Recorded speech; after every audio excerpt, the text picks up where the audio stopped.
ഉരുളക്കിഴങ്ങ് വെച്ചിട്ട് ഏറ്റവും എളുപ്പത്തിൽ ചെയ്തെടുക്കാൻ പറ്റിയിട്ടുള്ള ഒരു അടിപൊളി ഐറ്റമാണ് കേട്ടോ ഇന്ന് ഷെയർ ചെയ്യുന്നത്. അപ്പോൾ ആദ്യം തന്നെ ഉരുളക്കിഴങ്ങ് തൊലി കളഞ്ഞിട്ട് ഇതുപോലെ ചതുര കഷ്ണങ്ങളായിട്ടൊന്ന് മുറിച്ചെടുത്തിട്ടുണ്ട്. ഇനി അത്യാവശ്യം ചൂട് കട്ടിയുള്ള ഒരു പാൻ സ്റ്റൗവിൽ വെച്ച് കൊടുത്തിട്ട് അതിലേക്ക് ഒരു 1.5 ടേബിൾ സ്പൂൺ വെളിച്ചെണ്ണ ഒഴിച്ചു കൊടുത്തിട്ടുണ്ട്.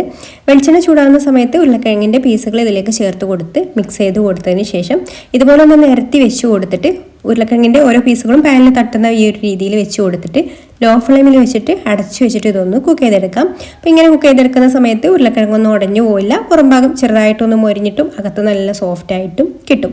ഇനി ഇതെല്ലാം ഒന്ന് സൈഡിലേക്ക് മാറ്റി വെച്ച് കൊടുത്തതിന് ശേഷം ഇതിൽ വെളിച്ചെണ്ണ ഇല്ലെങ്കിൽ നമുക്ക് കുറച്ച് ഒഴിച്ചു കൊടുക്കാം.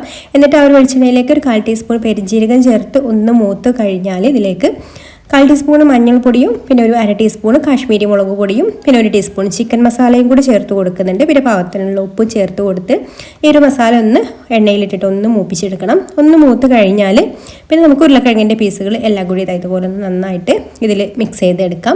അപ്പോൾ ഇതുപോലെ കുറച്ച് സമയം ഒന്ന് മിക്സ് ചെയ്ത് കൊടുത്തതിന് ശേഷം ഒരു ഫ്ലേവറിന് വേണ്ടിയിട്ട് അല്പം കസൂരി മേത്തി കൂടെ ഒന്ന് പൊടിച്ചിട്ട് കൊടുത്ത് ഇതുപോലെ ഒന്ന് മിക്സ് ചെയ്ത് കൊടുത്താൽ ഇതാ നമ്മുടെ സംഭവം റെഡിയായി.